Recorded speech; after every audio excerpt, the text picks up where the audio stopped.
It's been the case with many CEOs in recent years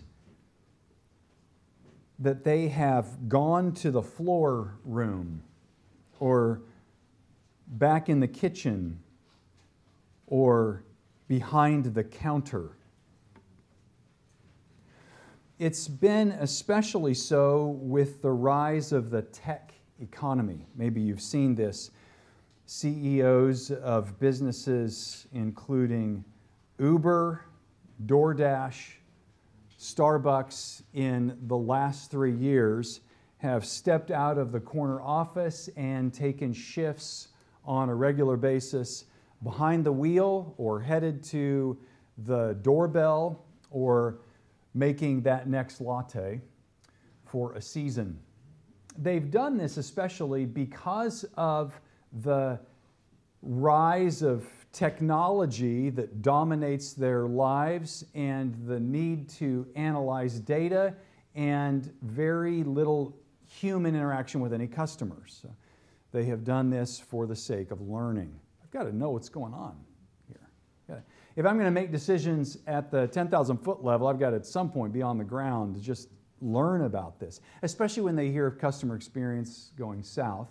They want to just go see, okay, what is it really like? So, their world is data and reports.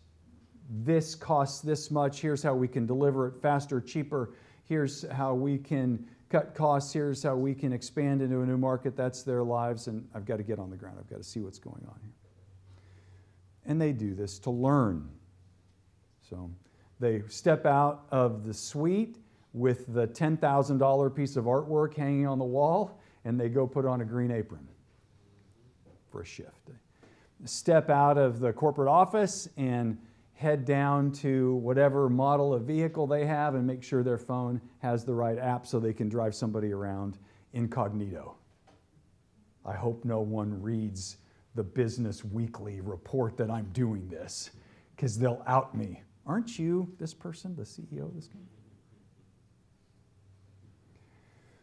They need information, and that information they can only get by experience. That's the bottom line. I have used that kind of an illustration before in preaching John 13. In fact, it was about 3 years ago, and gave an illustration of Jeff Bezos, the CEO of Amazon. That's still his title. I'm not exactly sure. Taking up a shift as a box guy, just going down to the warehouse, getting dressed up in a beanie and some manual labor clothes, and no one would know who he is. The box guy, that's what he's going to take up. Now, many of these CEOs would take up this kind of a position because they need to learn something. They need to see what it's like. On the surface, it looks like they're being a servant, and they are. It's hard work to be a barista. I don't go to Starbucks or these coffee shops very often anymore. If I do, I just get a drip, because I see how many of these people, you have to get 2 pumps of this, a half a pump of that, and they still gripe at you. They are serving, they are working to put up with whoever as you're driving them around. It's being a servant.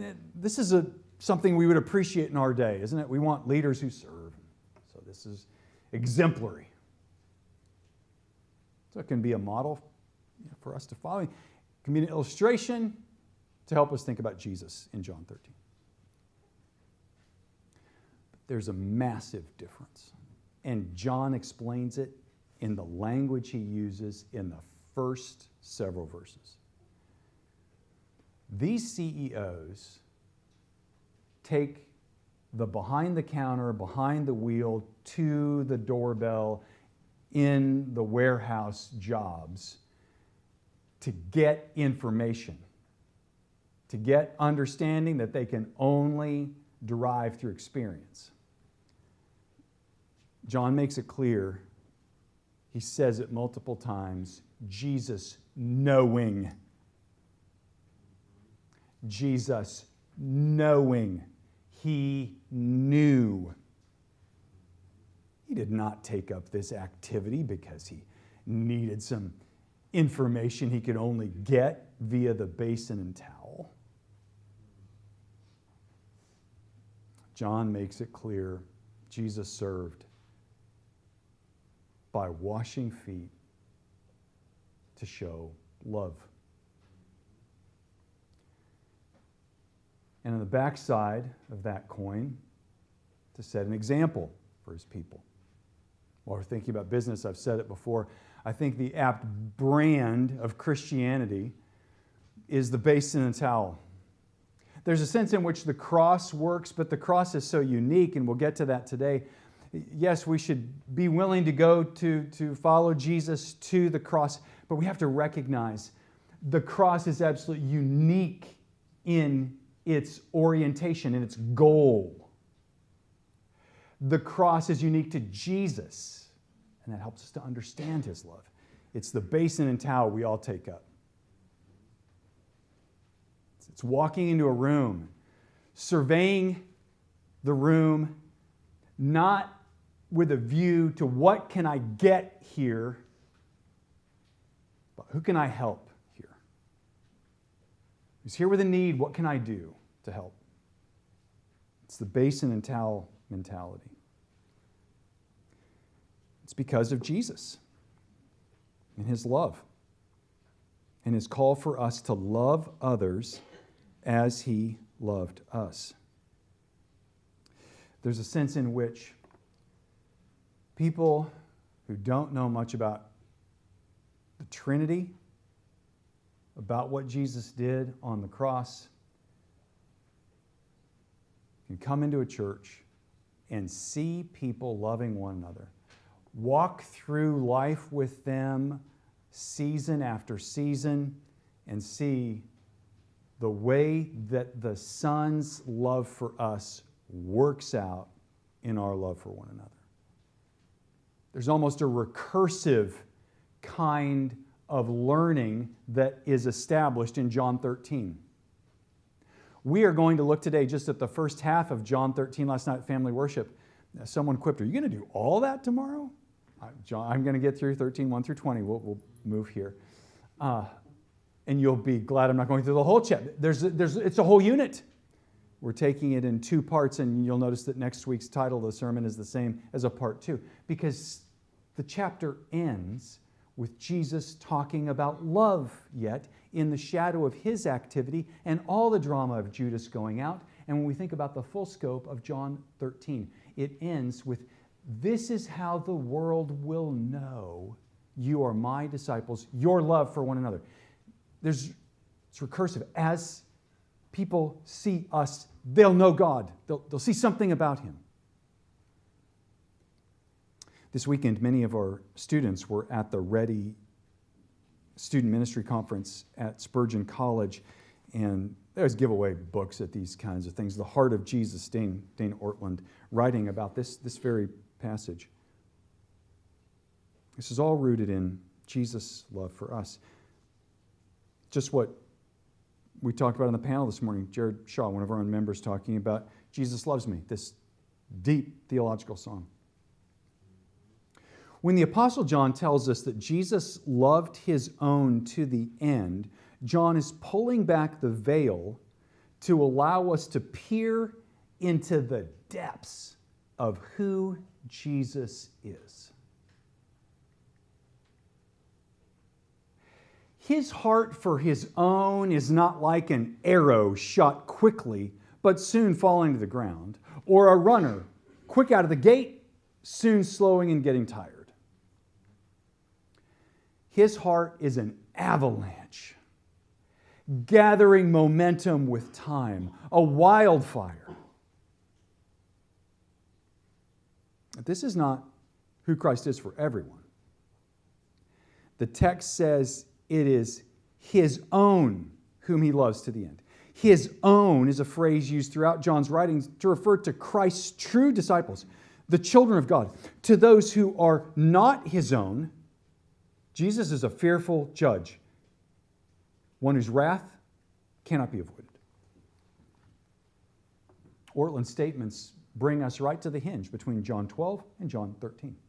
Last week, we wrapped up this first section of John's Gospel, John 1 through 12. And these first 12 chapters note over and over Jesus' love, the miracles he did, his expression of himself as the eternal Son, taken up flesh. Here, revealing God, to know God in the flesh. Here is Jesus and God's love. And yet many didn't fear him, didn't fear God. They feared man and did not believe.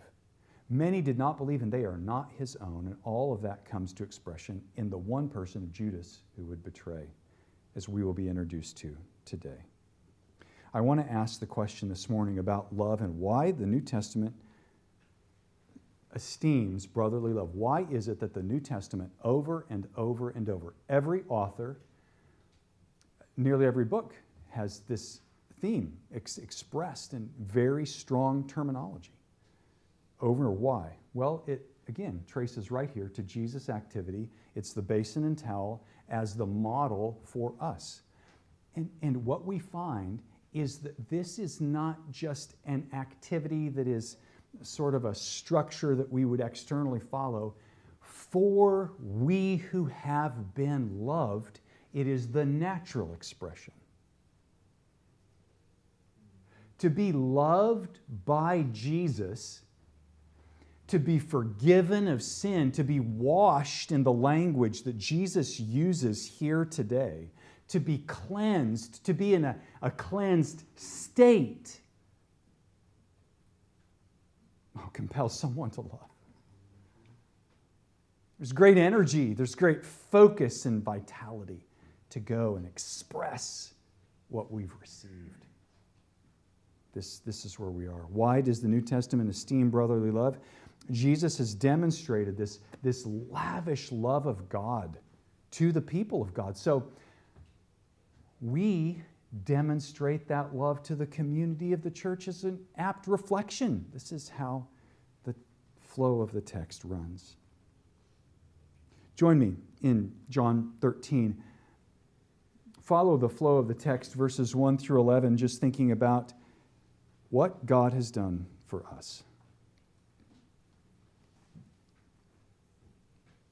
Before the Passover festival, Jesus knew he knew his hour had come to depart from this world to the Father.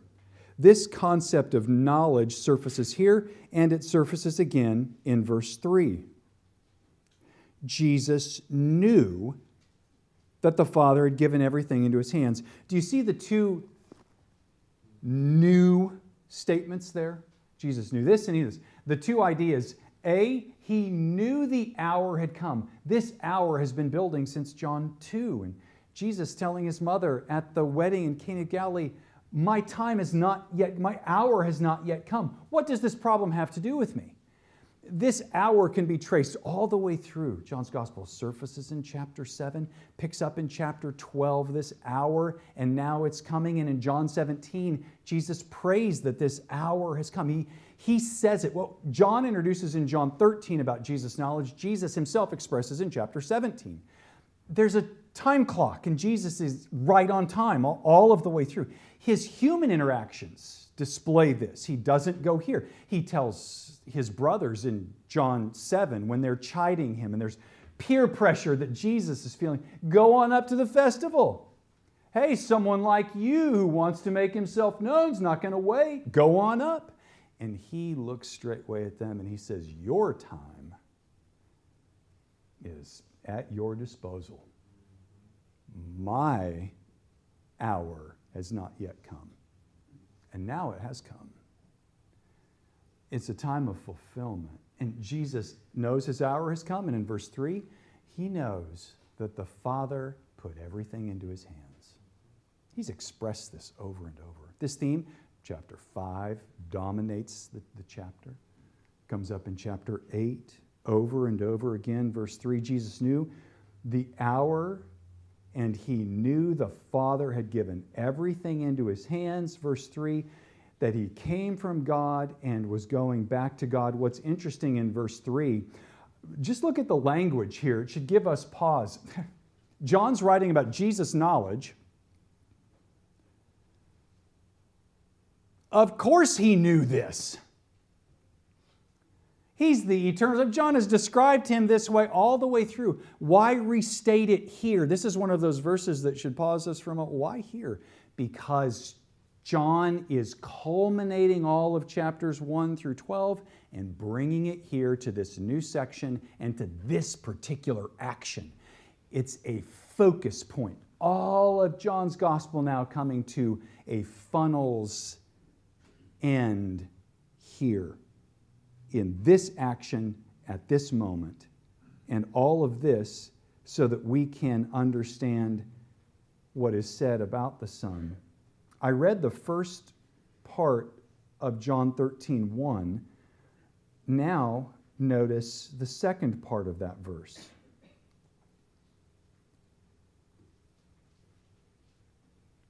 Having loved his own who were in the world, he loved them to the end.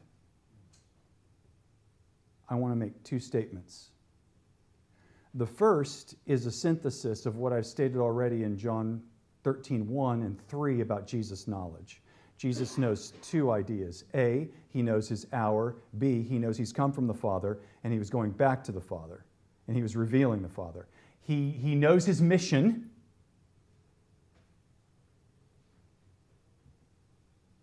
Having loved his own who are in the world, he loved them to the end.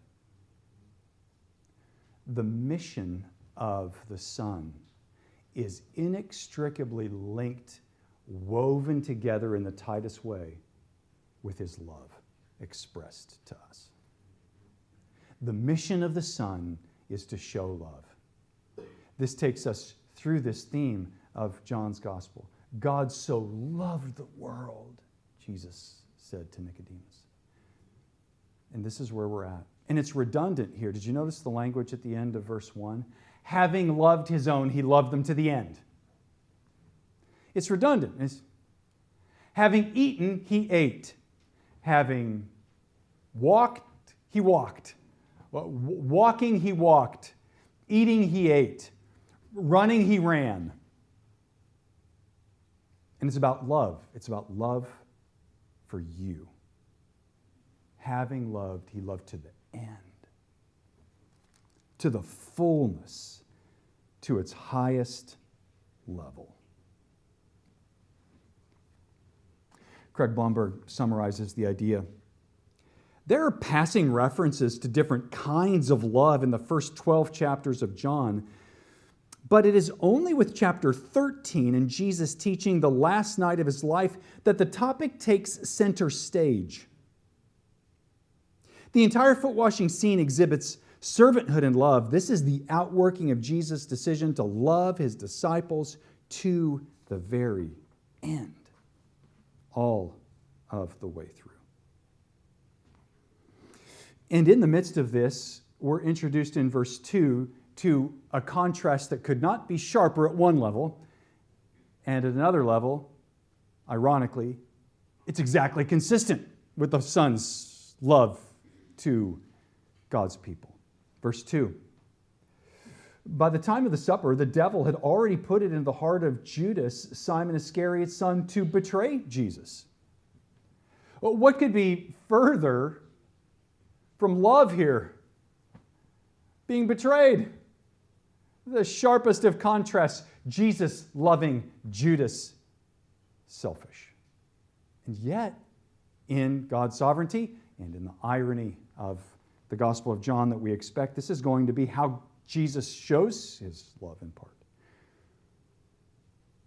Jesus, verse 4, gets up from supper, lays aside his robe, takes up a towel, ties around himself.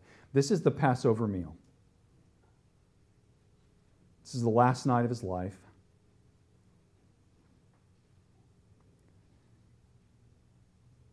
The meal is finished. In verse 5, Jesus pours water into a basin, and he begins to wash his disciples' feet and dry them. It's a familiar scene. Then the dialogue begins. It's the dialogue that helps us to understand what this means. It's the dialogue that instructs us. It's fascinating when we think about the whole of John's Gospel because nearly always after some event, there's either dialogue or a direct speech of Jesus to interpret it. The miracle of feeding, I'm the bread of life. In anticipation of the man born blind being healed, I'm the light of the world. Everything's explained. Any action that could be interpreted however many different ways by creative minds, Jesus eliminates and says, this is what I want you to get out of it. Here's the activity. This is what I want you to understand. Sometimes it's in dialogue, and that's what it is with Peter here. Peter's statement, or rather question, Lord, are you going to wash my feet? And Jesus speaks, you don't understand now. Afterwards, you will know. What does Jesus' reply imply? To say afterwards introduces a temporal sequence of some kind, and that sequence itself is going to be instructive. Because afterwards, you'll know. After what?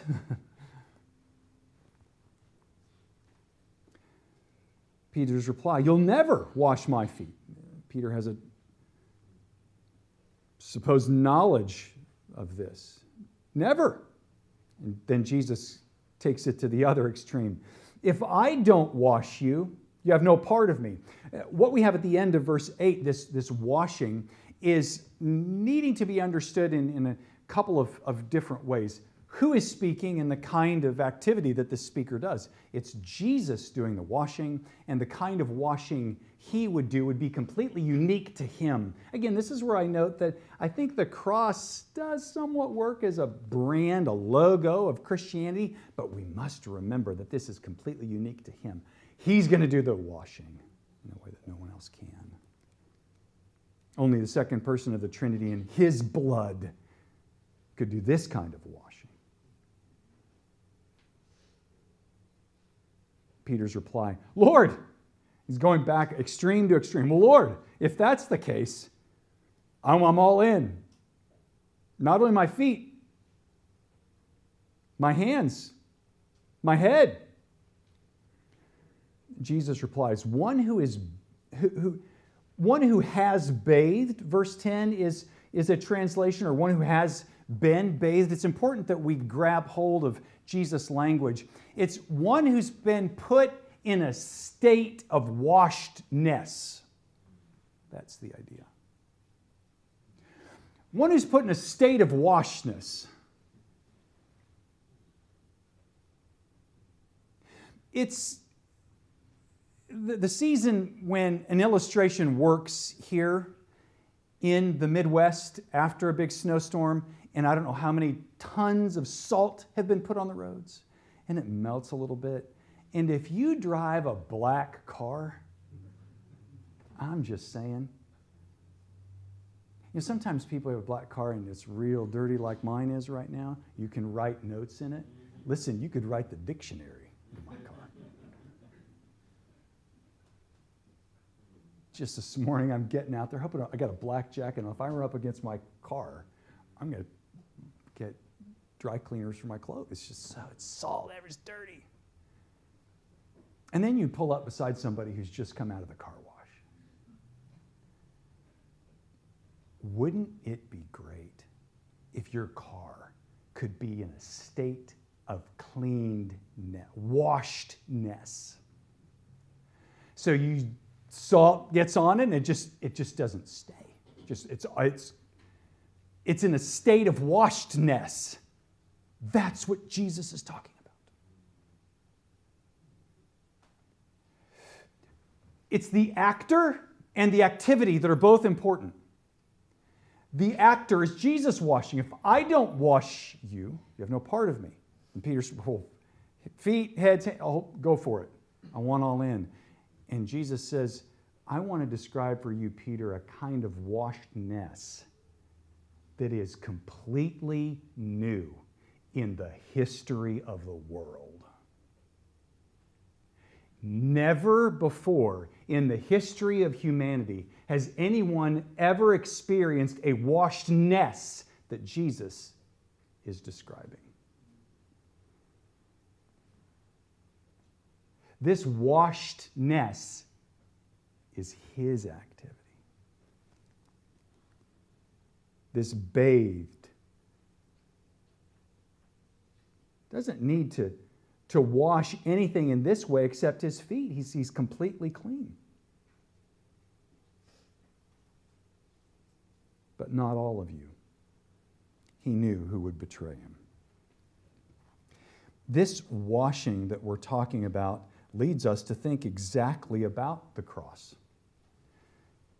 If you would take the cup that has the cracker and juice in it,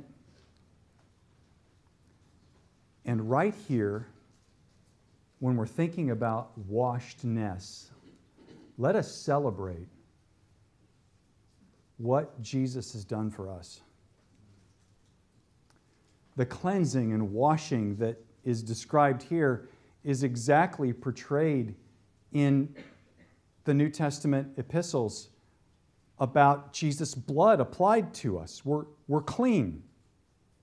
We've been cleansed. As Paul tells the Corinthians in the midst of some moral complications that arise in this person and that one, you were washed, he says. You were cleansed. You used to be like this, but you were washed. You were cleansed. It's a state of cleanness that Christians enjoy because of Jesus. If you would open up the cellophane and grab hold of the cracker there, it's because of Jesus' body on the cross, paying the penalty for our sin, our dirtiness. This is what Jesus has done. This is his love. Let's eat in remembrance of his love for us.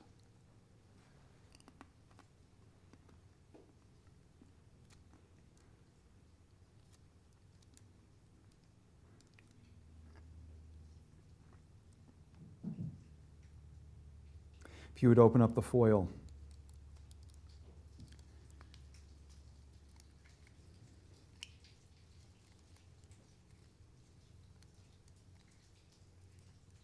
And expose the juice.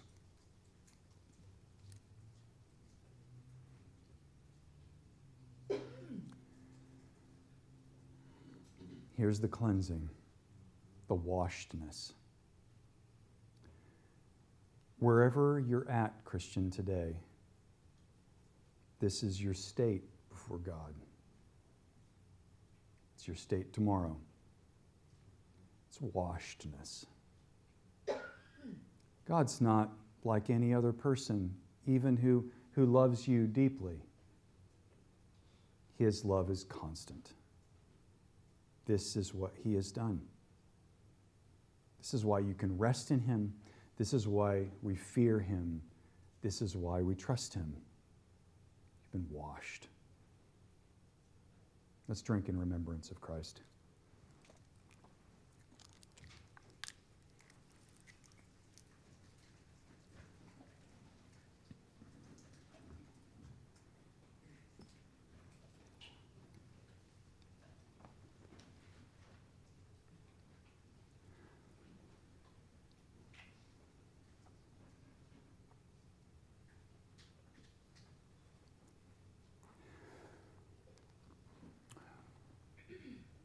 There are various stories that communicate in some ways the logic of what we're seeing here.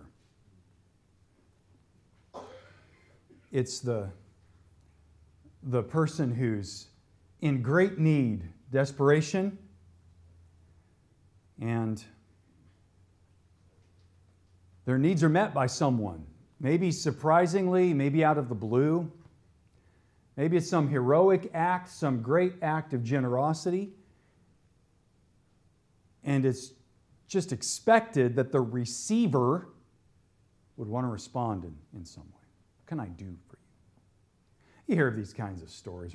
Heard of one, some person's car broke down and someone pulled up beside them on the road, needed help, and this person had several kids. They seemed like they were really in desperate need, and this person just gave them their car. And it was like a fairly new SUV, and they had someone come get them. Just drive it now and get where you need to go. Here's the title. I'll get it to you. Just take it.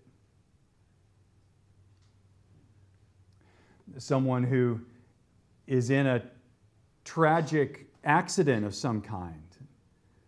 The police and fire, first responders, just doing their jobs. Just show up. But it's heroic kind of job. Save life.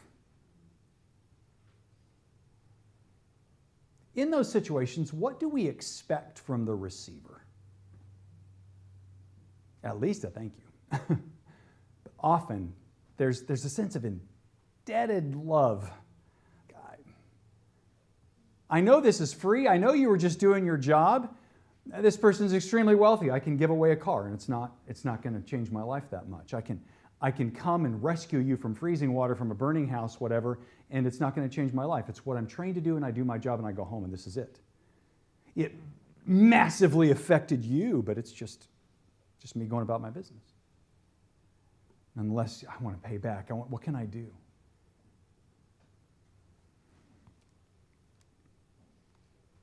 Verse 12, do you know what I've done for you?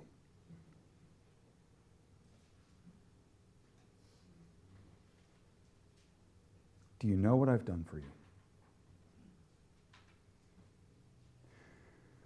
Jesus describes in the next few verses position and action. Here's his position: teacher and Lord. That's who he is. And it's true, I am. So if I have over and over this morning mentioned the word logic, and that is exactly necessary because that's what Jesus is doing. The word so if is a logical framework of deduction. So if, in light of this idea, this activity, now this. So if I, your Lord and teacher, have washed your feet, you also ought to wash one another's feet. I made it clear earlier that the actor in the washing discriminates the action from other kinds of similar action. So the washing, the state of washedness, even in the language that Jesus uses, is different than what we do in sort of cleaning each other up occasionally. You're washed clean, and yet I noticed that you could use a little help over here. It seems like there may be something starting to stick. I'm going to take care of you. I want you to be washed. Do you see what Jesus is saying about the focus of the service here? The focus of the service is your identity as a washed one. The service of the church should be toward each other's cleanliness, each other's identity. It's not just a blank kind of, I want to be a helper to you. That's nice. I want to help you in light of God. I am here by you, and I am gifted by God to help you toward Him.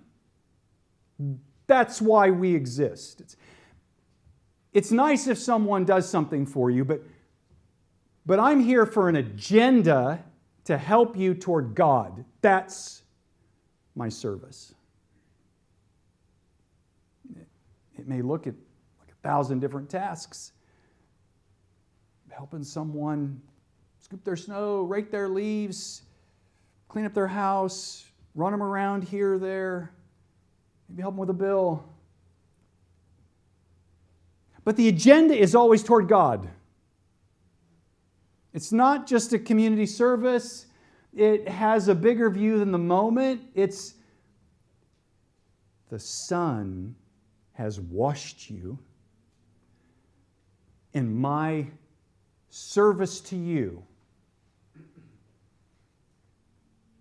in any kind of way is a cleaning up service, a reminder in that sense. I'm here serving you, bringing wholeness in some way because of the washed state that you're in.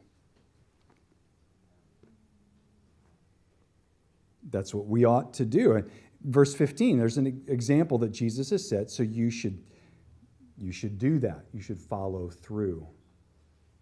Even if it's the most menial task, in light of the special revelation of God in His Son and the mission of the Son, as we will progress to in a few moments. Leon Morris summarizes the idea. This exalted person has washed their feet. They ought to wash one another's feet. The point of what Jesus has said is that they should have a readiness to perform the lowliest service for one another. Nothing was more menial than the washing of feet, and it's that washing of feet that takes us back to the washedness and their state. Every bit of service toward their wholeness and help toward God. Not just going through the motions. I'm glad this is over. You need me to run you somewhere, I'll run you, and that's it. No, it's to run you somewhere because you are a washed one. To help scoop your snow, rake your leaves, help you clean your house, help you with the kids, help with this. No, because you are a washed one. That's why I'm serving. Because of your state and my state and God's revelation of Himself in His Son, that's why we are here. We are not a normal community, a special people of God. Our love for one another, notice the bulletin before you on the screen, our love for one demonstrates that we are in that special people of the Lord. And that will motivate you to serve. It motivates. No, this is one of the washed ones. I'm showing up to help you clean, help with your kids, help with this, help with that. This is the special people of God. And that is brought to the highest expression in the flow of this chapter. Jesus continues in verse 16, remember, a slave is not above his master, and a messenger is not greater than the one who sent him. That sent idea is going to come up soon. If you know these things, you are blessed if you do them. Verse 17, you're blessed. What is the blessing? I hope you're getting the theological orientation I'm trying to argue for here. The blessing comes because you are participating in God's work. You're not just serving someone. This is a washed one you're serving. You are blessed because you're participating in the very work of God, in the Son's revelation of Himself and His calling of His people, and the sentness of the church. You're participating in the very work of God in history when you serve the body. There's no normal church service. There's no normal, well, I'll just help this person and go through it. It's not normal. The person beside you is not normal. This is the people who've been washed by the blood of the Son. There's nothing normal.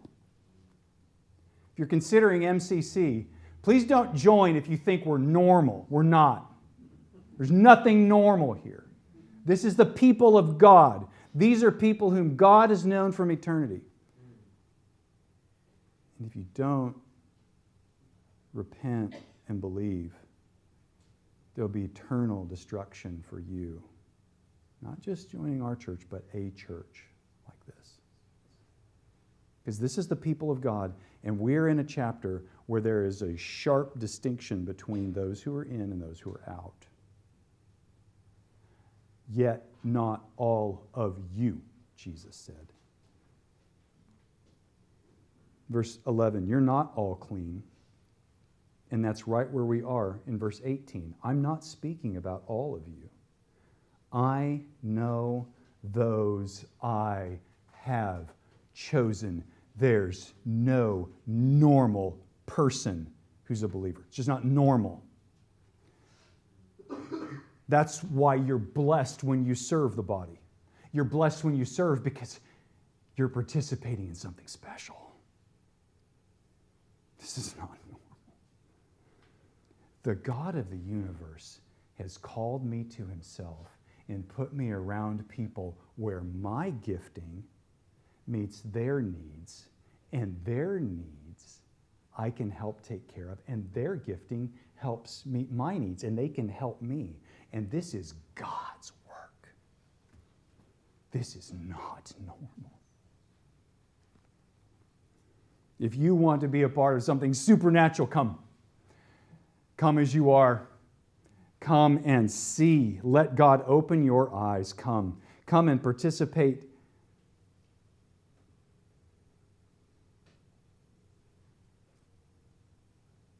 I know those I have chosen, verse 18. But the scripture must be fulfilled, and that's not everyone. The one who eats my bread has raised his heel against me, and that's Judas. And Jesus' knowledge comes to the surface again in verse 19. I'm telling you all this now before it happens.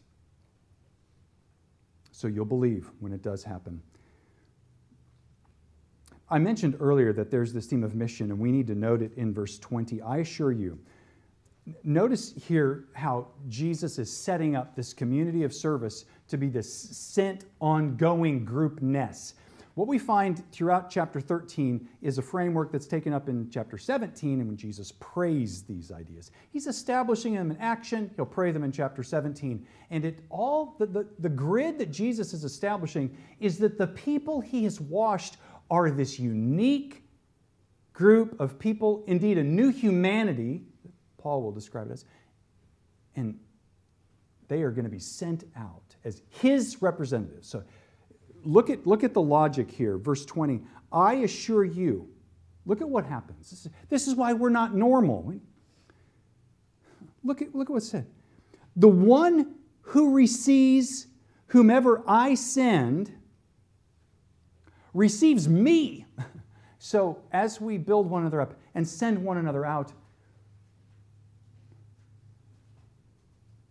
those who receive us receive Jesus. But there's more. The one who receives me receives him who sent me. There's going to be an increasing emphasis on the explicit nature of the Trinity and the missions of each person of the Trinity and their activities. And what John is going to do in chapters 13 through 17 is weave all that together and throw the church in it.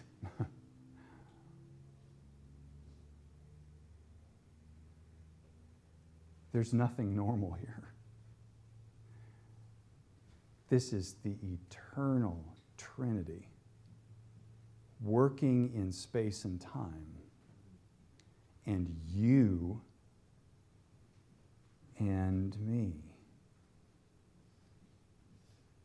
And calling us to participate so that they are revealed through us.